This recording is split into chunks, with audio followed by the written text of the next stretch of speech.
Well, thank you very much, Ambassador Barry, for that introduction. And can I also thank you personally and also the faculty and students at the School of International Studies, the Rutland-Durham School of International Studies, for giving me the opportunity to deliver this address and to have the opportunity to visit Singapore generally. It's certainly been illuminating to me, and I think to any New Zealander who visits, including Denise, my wife, who had the opportunity to visit the school this morning, to see the scale of effort that Singapore puts into building the intellectual capital to give an understanding of the dynamics of the region, and certainly that is a lesson I think that New Zealand would be well advised to take some note of. It is a privilege to give this address, since it comes at a time when there's a fundamental shift in power in the Asia-Pacific region. And today I will discuss what is at the core of the shift in power and what it means for New Zealand's relationships. Since the change is largely due to increased wealth, it's right to see this as an opportunity rather than a threat. And I want to particularly refer in the address to the opportunities in the relationship between New Zealand and Singapore and how these can be built in the years ahead. The time that I spent in Parliament on the Foreign Affairs and Defence Committee, and as the Minister of Defence and the Minister of Science and Technology in the government that is led by John Key, has provided me with a particular insight into the changes occurring within the region. Some of these insights are referred to in the 2010 Defence Review that I instituted as Minister. But in truth, things have moved on from then. China, for instance, the economy of China is 50% larger today than it was back then, and that is subtly, and perhaps not so subtly, changing relationships within the region. On his visit to Australia in 2011, President Obama shared his perspective of the opportunity presented by the Asia-Pacific region in the 21st century, when he said this: with most of the world's nuclear powers and some half of humanity, Asia will largely define whether the century ahead will be marked by conflict or by cooperation, needless suffering or human progress. Now, I happen to believe that the region, that we will take the path of human progress, but I also believe that we will have to work hard for that and to be aware of the dynamics of change that will challenge us. New Zealand is indisputably an Asia-Pacific nation. New Zealand's core security relationships are with nations in the region, and these are on both sides of the Pacific: Australia, the United States, Singapore, and Malaysia. New Zealand's strongest economic links are within the region, and increasingly, as you've heard, these are with China. The role of China is necessarily at the heart of any discussion about the changes that are taking place in the region. And New Zealand has been affected by these changes as much as any other country in the Asia Pacific. But there is a paradox in all of this. In essence, our trade is increasingly going to China, and I think that trend will continue. And our security relationships, on the other hand, remain primarily with our traditional partners on both sides of the Pacific. Now, I just want to deal with the issue of trade. Trade with China has more than trebled since the entry into force of the China-New Zealand Free Trade Agreement in 2008. So that by the beginning of this year, China was New Zealand's largest trade partner.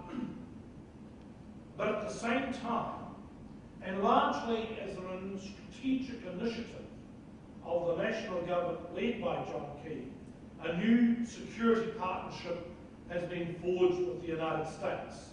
The Ministers of Foreign Affairs and Defence, which is obviously myself in the previous 3 years, led this particular initiative.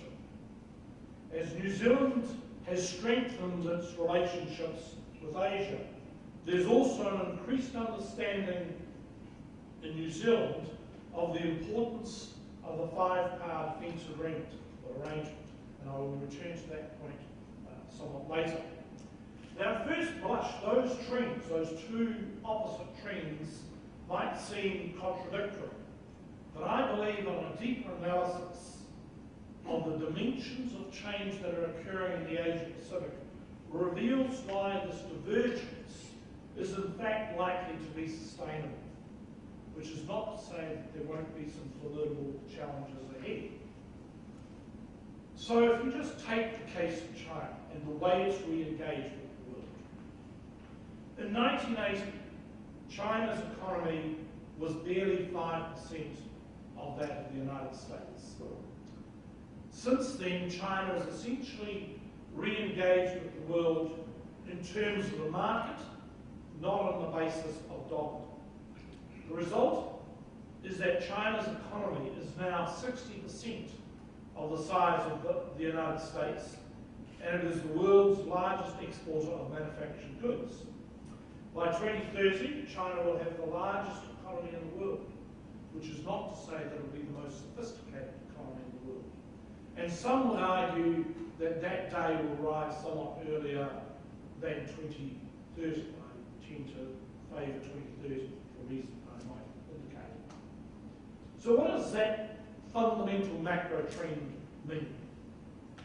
Well, clearly it means that China will have more influence in the world. Other nations in the world, and in particular in this region, will have to take greater account of China's interests. And we know that they have some very specific interests. In the South China Sea, in the East China Sea, and in Taiwan. And more broadly, China will expect to have a greater role in the security arrangements of the region generally. Now, I would note that the ASEAN nations have been perhaps the most acutely sensitive to this change in balance of power between the great powers. The location of the ASEAN nations makes that perhaps a logical outcome. And it's my perception that the ASEAN nations have been assiduous in developing the fora that enables the nations of the region, but especially China and the United States, to meet and discuss emerging security issues. Now, for the moment, these meetings are often quite formalistic and, generally speaking, do not involve deep ongoing dialogue. But the important point to note is that a start has been made and that one can expect progress to be made for the future. Now, one should not assume, of course, that dialogue will solve all issues. There are some real challenges ahead, and one of these is, in fact, the pace of arms modernisation. As the nations of the region have become wealthier, they have been able to extend the range and reach of their military forces. Coastal patrol craft have been replaced by modern frigates and submarines. Basic aircraft have been replaced by advanced combat jets.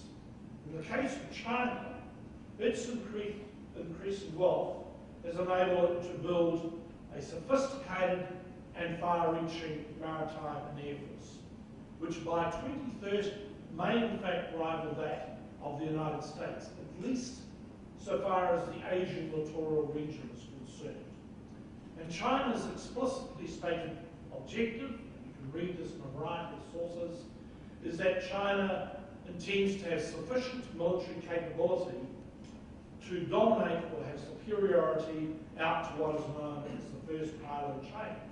And ultimately, China would expect to project credible forces out to the second island chain. And the notable feature of that, of course, is that that area includes United States sovereign territory of Guam which also happens to have the largest military base in the entire region. It's noteworthy, for instance, that China currently has 600 fourth-generation combat aircraft and 50 frigates and destroyers.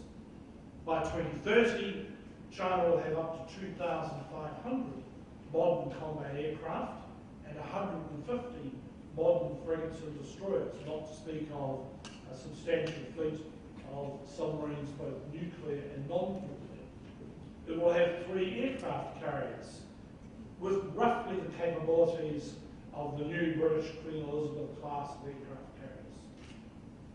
It's noteworthy that all of this will be achieved on current defence settings, expenditure settings, which are approximately 2% of GDP.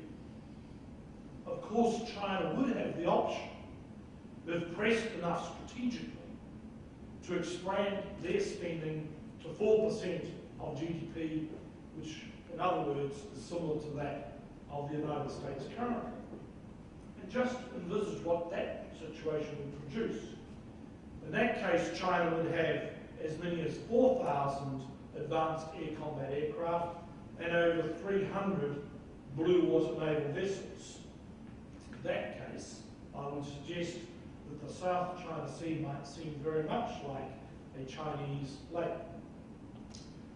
So you can see that this change in the military balance of power will pose real challenges within the region. It will fundamentally alter relationships within the region.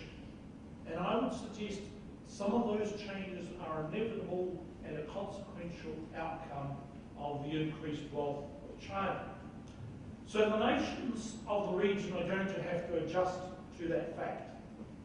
An insight is needed into China's legitimate expectations, as Li Kuan Yew noted in 2009, and I quote, "Unlike other emergent nations, China wants to be China and accepted as such, not as an honouring member of the West." That this comes from a nation with a past that extends back 5,000 years is hardly surprising. So the nations would therefore have to think carefully as to what in fact are the key concerns of China. What is the legitimacy of its claims over various islets of the East China Sea and the South China Sea? Is it reasonable, for instance, for Taiwan to continue to acquire modern military systems that properly belong to nation states?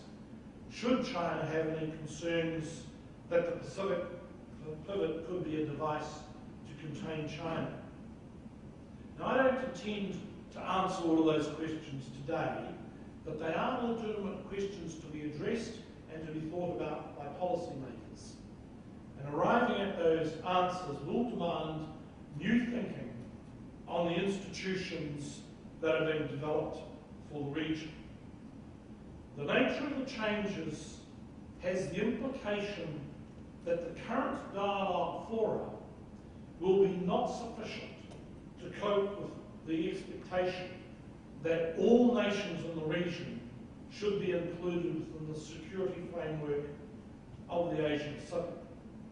And I believe there is a vital need for a comprehensive security framework that will achieve this goal.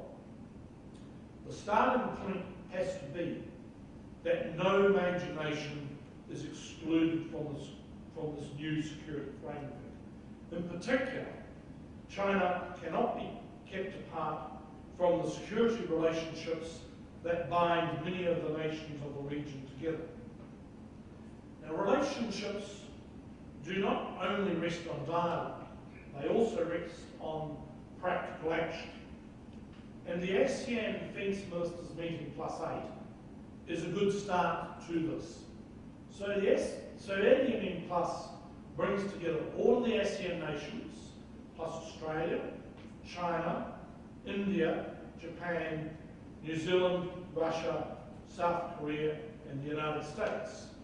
The first meeting of ADMM Plus was held in November 2010 in Hanover. Working parties were established on a number of issues, including humanitarian assistance and disaster relief, maritime security, military medicine, and peacekeeping. The next meeting will be held in November 2013 in Brunei. In fact, actually, sooner than that. And it is probable that this meeting will continue a pattern of dialogue on a more frequent basis than the triennial approach between 2010 and 2013. You would expect over time that the next phase would not just be desktop planning exercises, as was largely the situation of the initial working parties, but it would extend to actual defence exercises between the defence forces of the various countries. And it's worth noting that ADM Plus, which I think is an embryonic genesis of a new approach to security relationships, includes all of the major countries in the region. It does, I think, set a trend of this new security relationship for the future. There is an object lesson, if you will, from the economic dimension. But even in this area, tensions between the two great powers are evident enough. For example, the United States today is leading the negotiations on the Trans-Pacific Partnership, but China is not a negotiating partner. At the summit between President Obama and President Xi Jinping, the Chinese did say they wanted to be kept informed of the progress of the TPP negotiations, but they did not seek to actually become a partner. The Regional Comprehensive Economic Partnership, on the other hand, does include China, but it does not include the United States.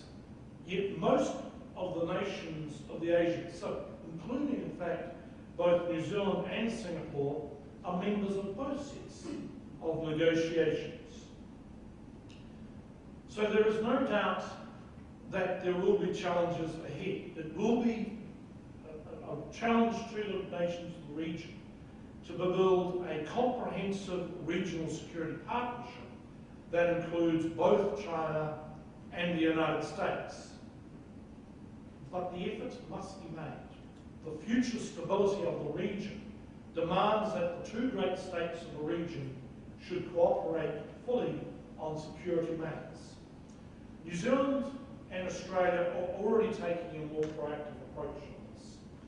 The affairs of the region have become central to our own sense of security. The issues stemming from the balance of power and the change therein cannot be left solely to China and the United States. All nations in the Asia-Pacific region have a stake in the stability of the region and therefore a right to be directly engaged in promoting it. So it is noteworthy, for instance, that the Australian 2013 Defence Review recognised the importance of building an appropriate defence relationship with China, including regular dialogue and more comprehensive defence exercises between the military forces of the two nations. And it's worth noting at this point, in the 2011 Shangri-La Dialogue, the Australian Minister of Defence indicated, to the surprise of most of the other people in attendance, that China and the Australian Navy had already conducted naval gunfire exercises. And for those of you of a military bent, you will know that means turning on fire control radars and the like, which does reveal a significant portion of the capabilities of the relevant vessels involved.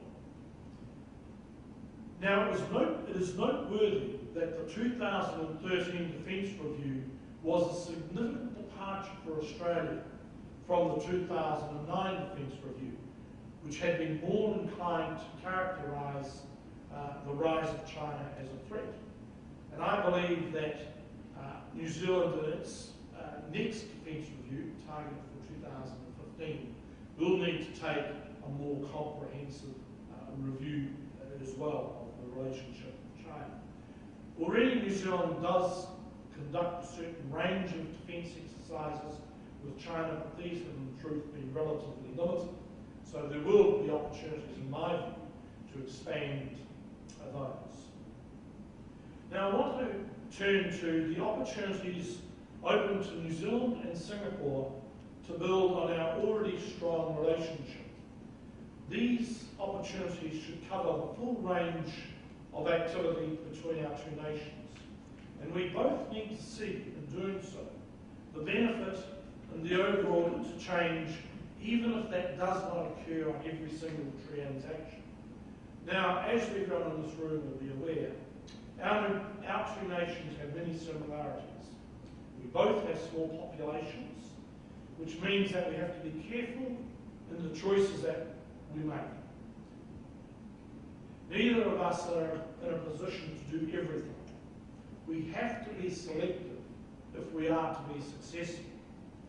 Prime Minister John Key noted in his visit to Singapore in 2012 that our long-standing and close relationship means that Singapore can perform a critically important role in opening doors for New Zealand with other nations in Asia. During my time as Minister of Defence and as Minister of Science and Innovation, I made a number of visits to Singapore and to see how we could strengthen connections. And in May 2010, the Defence Ministers of New Zealand and Singapore signed a Defence Cooperation Agreement to deepen that particular relationship. Now in this audience, you'll well know of New Zealand's long-standing historical links with Singapore and also with Malaysia. They stem back over 100 years. New Zealand was one of the nations of the then British Empire that helped fund the defence facilities that were built in Singapore in the 1920s and the 1930s. Not that they proved to be terribly successful, I have to say. And as is the case then, as today, much of New Zealand's trade goes through the Malacca Straits. So the defence of sea lanes was and is a vital part of New Zealand's security.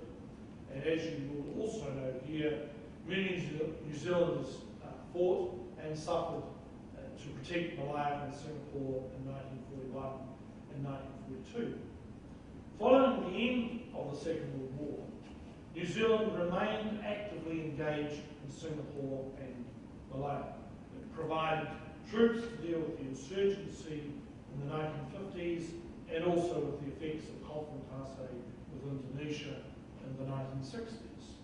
And through to 1989, one of New Zealand's two regular infantry battalions was stationed here.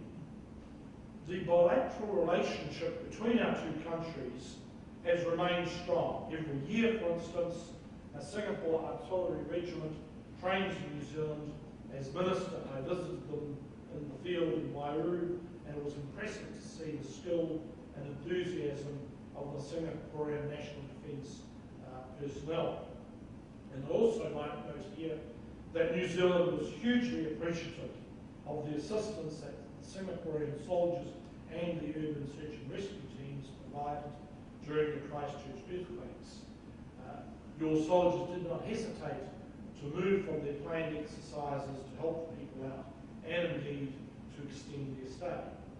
Singaporean defence personnel have also been deployed with New Zealand in Afghanistan, and their professionalism there was well noted.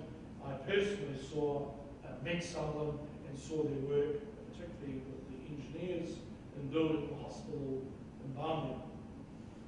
Now, notwithstanding that shared history around defence, I believe there is an opportunity to expand it, and I will explain why I say this. The centrepiece of the relationship is the five-power defence arrangement. It is one of the only two formal agreements that New Zealand is party to, the other being the Canberra Pact of 1944. The FPDA annual exercise is typically New Zealand's largest exercise deployment overseas, with a minimum of an Anzac frigate and a P3 Orion being deployed. And that's an appreciable fraction of our military capability. And while there is a deep official awareness of the importance of the FPDA, this is not always translated into a public understanding of its value. This is not just because defence tends to operate under the radar in New Zealand, which by and large it does. It's also because New Zealanders do not fully appreciate the connection between defence arrangements and the broader aspects of the relationship that New Zealand has with its partners. Now, I suspect the opposite is not actually true. In contrast, I believe that Singaporeans do place a greater value on having defence relationships with New Zealand and with Australia and with your other defence partners. Now, part of the lack of appreciation of the importance of defence relationships in New Zealand is our remoteness. We are, in truth, a long way from anywhere. New Zealanders might travel widely, and we tend to regard our nation as a good international citizen. But in our hearts, we do actually know that we are safe in the deep South Pacific. Yet around us, the world changes. We are becoming increasingly aware that the old assumptions are no longer reliable indicators of the future. And New Zealand's relationship with Asia is undergoing profound change. As I've already indicated, these changes include a shift in our trade patterns toward Asia and the increasing importance of Asian investment in the New Zealand economy. Nearly 1 in 5 New Zealanders is of Asian origin, and as I noted earlier, for the first time in New Zealand's history, our largest trading partner, China, is not a natural or historical defence ally. So I believe these changes will fundamentally alter New Zealand's assessment of the importance of our relationships in Asia. In brief, they have become more vital to New Zealand's prosperity and sense of place in the world. And these changes, therefore, provide a real opportunity to revitalise our relationship with Singapore and to build a better understanding of the importance of the FPDA. Whilst our nations do have a long history of defence cooperation, we clearly could do more to lift the profile of the FPDA. As you know, the FPDA has substantial annual naval and air exercises. But ministers only meet once every 3 years, though informal meetings do take place at the annual Shangri-La dialogue. But in truth, that was actually a breakfast. The Secretaries of Defence and the Defence Chiefs meet either biannually or annually. So you can see one of the deficiencies in these arrangements is the relative lack of political elevation. And as a former politician, I happen to think that's pretty important, because politicians, more than anyone else, have the ability to elevate relationships in the public space. So in my view, the defence ministers need to meet annually, preferably in either Singapore or Malaysia. Now, I made that point as minister, and I strongly believe that it's a necessary change to elevate the status of the FPDA. The alternative is it stays below the horizon, the radar, and is simply not understood in terms of the broader relationships within the region. So Professor Kawai Whai, when he was in the Australian Defence Force Academy, described the FPDA as a quiet achiever. In my view, that should not be regarded wholly as a virtue. Consideration needs to be given to giving a greater profile and a greater understanding of the importance of the FPDA relationship. Now, as I indicated, New Zealand has been putting more emphasis on its relationship with Singapore in recent years. So, for instance, in 2012, 4 ministers, including the Prime Minister, visited Singapore. And these visits were reciprocated with Prime Minister Lee visiting New Zealand in October 2012. One of the New Zealand ministers visiting Singapore was the Minister of Science and Innovation and the Minister of Tertiary Education, Mr. Stephen Joyce. And reflecting on my own role as the former New Zealand Minister of Science and Innovation, and indeed as the former Associate Minister of Tertiary Education, it is clear to me that our two nations can do substantially more to strengthen the tertiary education relationship and the science relationship. And I might note, in fact, that a former New Zealand Minister of Education, Mr. Steve Mahari, as Vice-Chancellor of Massey University, has certainly understood the opportunity that this provides Massey in his role as their Vice-Chancellor. As small nations, we both put a premium on having an innovative culture, and Singapore has developed a sophisticated array of specialist applied research centres under the direction of ASTA. The Crown Research Institutes of New Zealand are comparable to ASTA. The CRIs have deep excellence in research, particularly as related to the pastoral nature of the New Zealand economy, but they also have broader interest in oceanography and meteorology and volcanism and earthquakes and the like. But one area that we are weakened, that is New Zealand is weakened, is that we have historically weak research in advanced manufacturing technology, even though that sector actually contributes 20% of all New Zealand exports, and there is large potential for future growth. Now, New Zealand has applied some of the lessons that I learned from Singapore, and we have developed an advanced technology centre, which was one of the initiatives I had when I was Minister. It's now come into being, called the Callaghan Institute, named after one of New Zealand's foremost physicists. And I believe there will be substantial opportunity for the Callaghan Institute to broaden its relationship with its counterpart institutions in Singapore. The Prime Minister has already recognised the importance of Singapore being a vital nexus in our relationship with a rising Asia. The links that we have forged in the last 50 years since Singaporean independence has helped build New Zealand's understanding of the importance of Asia. Over this time, we have in New Zealand seen Singapore become more economically successful than New Zealand. And this fact alone has actually been a significant spur for New Zealand to reorient its directions towards Asia. In the coming years, I believe, there will be greater opportunities to develop the overall relationship, not just with the Asia region generally, but with Singapore specifically.